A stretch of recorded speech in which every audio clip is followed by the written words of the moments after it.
Oh, il y a un poisson immense. Il a pris. Ouais. C'est bon. Il a beaucoup de force.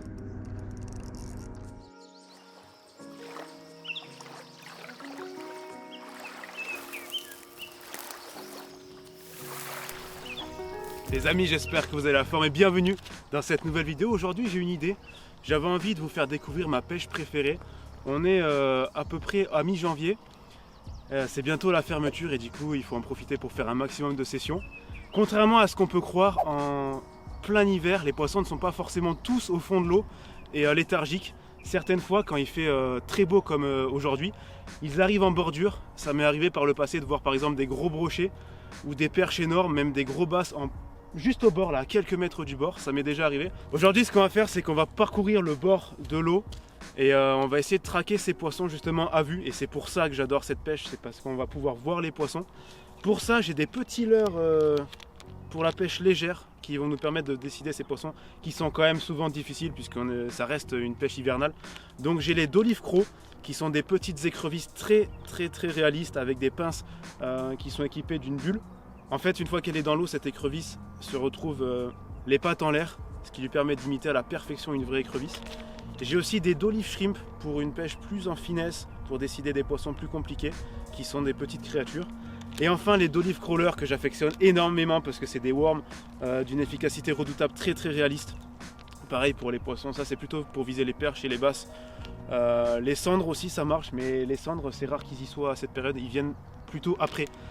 Quand les eaux se réchauffent et surtout pour la fraie, donc il faut éviter de les pêcher. Mais là aujourd'hui ça nous permet de prendre perche et basse. Donc voilà, on va marcher, c'est beaucoup de marche, c'est une pêche assez physique. Heureusement on a des ensembles légers qui vont nous éviter de porter trop lourd. Mais c'est vraiment une pêche que j'adore puisqu'on est un peu d'égal à égal avec le poisson, on est dans notre élément et le poisson est dans le sien. Donc voilà, c'est une approche particulière, différente du bateau et du flotte. Donc je vais vous faire découvrir ça aujourd'hui, je vous emmène avec moi. Let's go!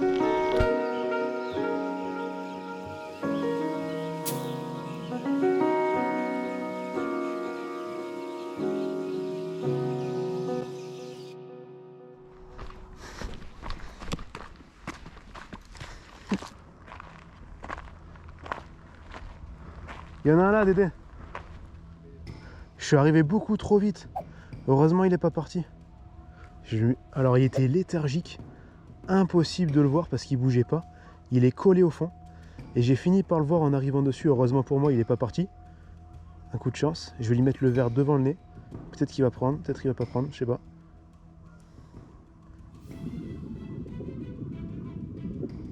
Oh non! Tu le vois, il part là-bas.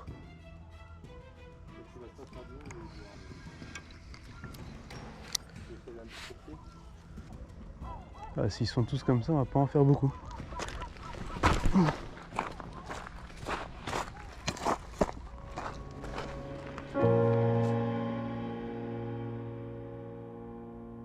On s'est mis en t-shirt tellement il fait chaud, ça fait vraiment plaisir en janvier d'être en t-shirt comme ça. Et que dans le sud, je pense qu'on peut voir des choses comme ça.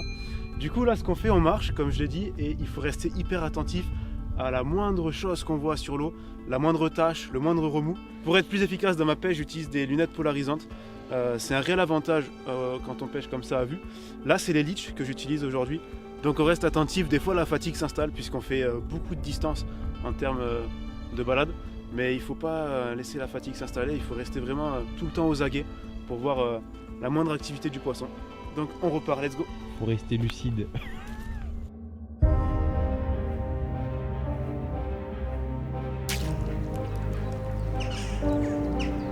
Ouais, il y en a là. Ok, j'ai lancé mon worm, là j'en ai vu quelques-uns. Alors peut-être... Je laisse tomber. C'est la meilleure technique à faire quand on repère des black bass qui ne veulent pas prendre. Tu laisses tomber ton worm et t'attends. T'attends qu'il y en a un qui prenne. L'attractant se diffuse parce que les worms OSP sont plein d'attractants. Il a pris. Ouais. C'est bon. C'est bon, il a pris sur le worm. C'était une question de patience. Il fallait absolument patienter. Il a beaucoup de force. Il a beaucoup de force. Faut pas se faire avoir. Je suis en montage léger en 20 centièmes. 20 centièmes, il faut pas déconner. Voilà, il faut laisser le frein travailler, le frein de combat, sans trop forcer. Il va sauter. C'est un beau poisson. C'est un très beau poisson.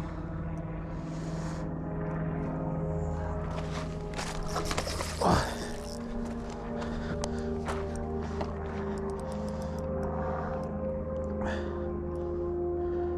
Ah, il va se fatiguer. Je vais bientôt pouvoir l'attraper.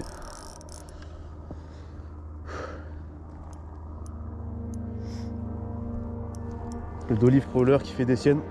C'est un worm incroyable qui prend des gros poissons parce qu'il a une nage à la descente. Et il arrive à les faire craquer là où normalement ils n'auraient pas forcément envie de manger.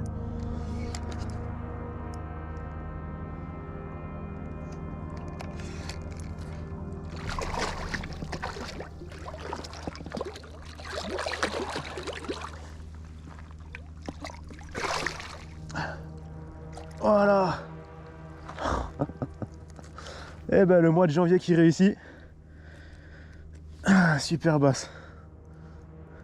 Voilà, ben un super basse qui fait plus de 50. Je vais pas le mesurer parce que j'aime pas trop le laisser longtemps d'eau. Mais à mon avis ça fait à peu près 50. On va le relâcher rapidement.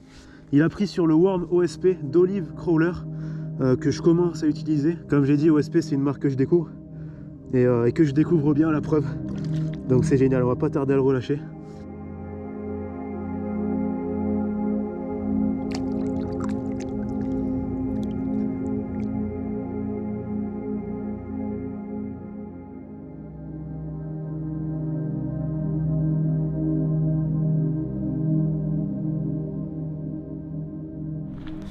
Bon, comme vous êtes gentil, je vais vous offrir une petite information gratuite qui concerne la technique de la pêche au worm avec le petit Dolive Crawler et aussi au Dolive Shrimp. Quand on pêche sur des endroits très peu encombrés comme c'est le cas la plupart du temps aujourd'hui, j'utilise des petits hameçons simples qui n'ont aucune spécificité. En revanche, quand il y a plus d'encombrement, plutôt des bois morts, c'est ce qu'on retrouve la plupart du temps sur ce genre de spot. Je change de hameçon à ce moment-là pour utiliser des petits apous avec une petite brosse anti-herbe qui protège la pointe de l'hameçon de tous les accros qu'on peut avoir. En revanche, quand le poisson mord, eh bien lors du ferrage, on arrive à piquer le poisson puisque la brosse est souple et descend pour libérer la pointe de l'hameçon.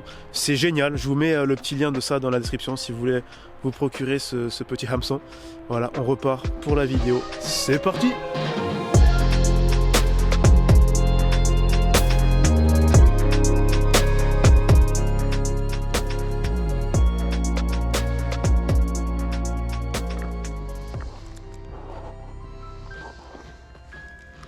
Il y a un magnifique brochet qui est sorti de l'arbre, il n'est pas énorme, mais c'est un beau poisson. C'est pas rare d'en voir en janvier comme ça, en fin janvier. Ils viennent en bordure pour prendre le soleil, je pense. Ça fait vraiment plaisir à voir. Il y a encore un brochet juste devant, là. Je suis en train de le filmer avec la caméra. C'est plein de petits brocs. Oh, et là il y a un chevenne. Ça c'est rare de voir un chevenne. Je vais le filmer aussi. Il y a un chevenne qui est passé. C'est rare sur ce lac. Je m'attendais pas du tout à voir cette espèce. On est vraiment... on n'est jamais au bout de nos surprises ici. C'est pour ça que j'adore ce lac. Bon, je le tente même pas, hein, le chevenne, parce que ça fait partie des poissons hyper durs à prendre. Ils sont plus que méfiants. Ça, c'est le genre de spot qu'on adore, surtout en hiver quand il fait assez froid. Des pierres.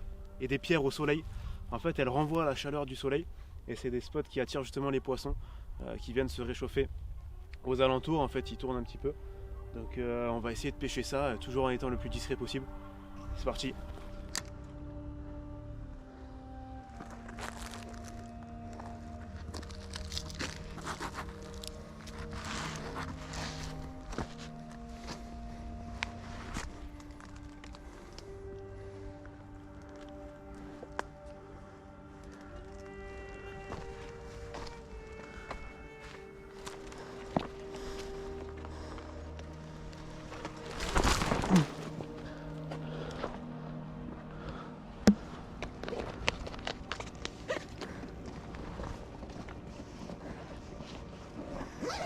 Je vous cache pas que la pêche est assez compliquée, après c'est pas étonnant, ça correspond à la saison à laquelle on est en fait, faut pas se faire piéger puisque la température de l'air est presque à 20 degrés. Tout à l'heure j'étais en t-shirt, il fait super bon, mais l'eau est à peine à 6 degrés, 7 degrés, donc les poissons sont apathiques, ils ne bougent presque pas et ils s'alimentent très peu.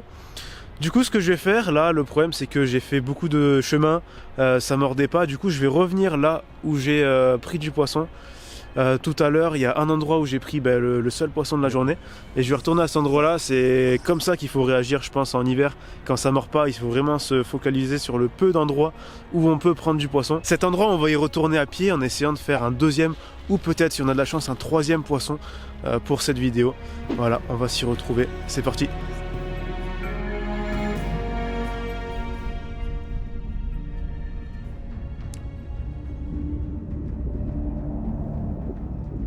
Il a pris.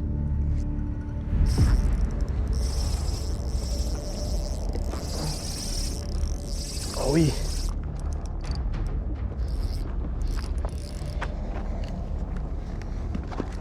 Je me suis déplacé un peu.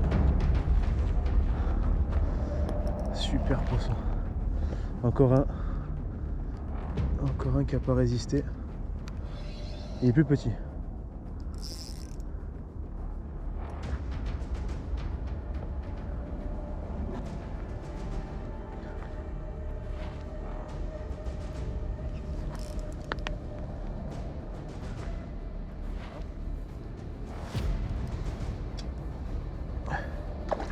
Allez, viens là.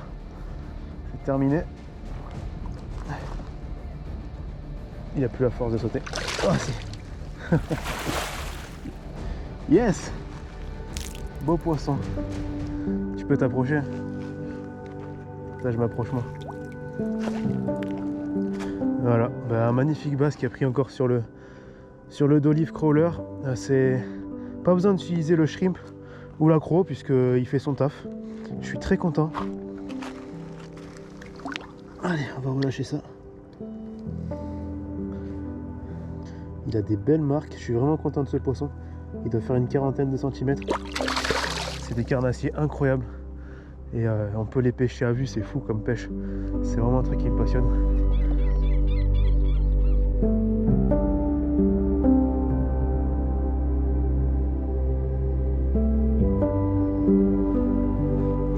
Il y en a un là.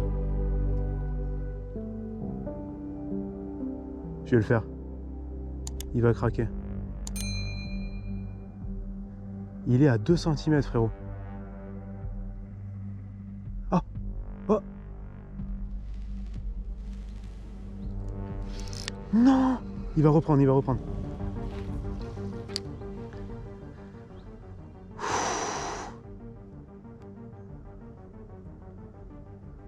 Il est là? Il est reparti à gauche. Ah c'est bon, il est là. Je le vois. Oh non, j'ai accroché. Attends, il va peut-être me décrocher. Oh, attends, il va peut-être me décrocher en prenant l'appât. Lance-toi. Vas-y, bouge pas. Bouge plus. Il arrive sur toi. Anime un peu. Fais plus rien. Il arrive.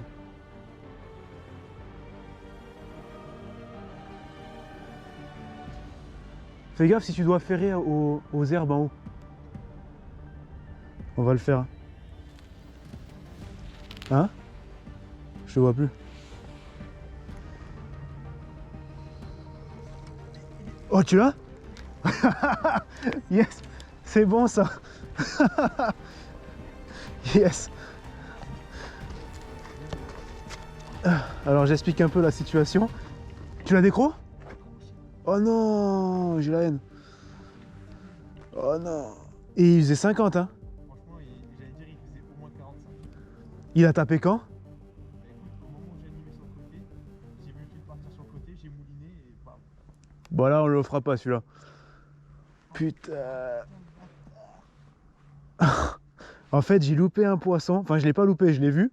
Et j'ai accroché, ça fait que je pouvais plus le pêcher parce que si je décrochais, j'allais me faire cramer, il allait me voir. Du coup Mathieu il était bien posté à l'opposé, je lui ai demandé de lancer là où je pensais qu'il y avait le bass parce que du coup je le voyais plus trop à ce moment-là.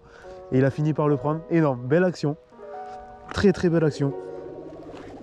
Voilà, fin de la petite vidéo les amis, je suis très fier quand même d'avoir pu vous faire découvrir ma pêche préférée de tous les carnassiers à vue et du bord, c'est quelque chose que j'adore. J'ai beau faire du flotte tube et du bateau, je crois que la pêche du bord c'est vraiment ce que j'aime le plus. Je sais pas vraiment pourquoi, je pense que c'est vraiment le fait d'être d'égal à égal avec le poisson, d'être dans notre élément et le poisson dans le sien. Ça rajoute un charme à la pêche. Je vous invite dès maintenant à mettre votre meilleur pouce bleu pour cette vidéo si vous l'avez appréciée. Et mettez en commentaire ce que vous utilisez pour la pêche à vue.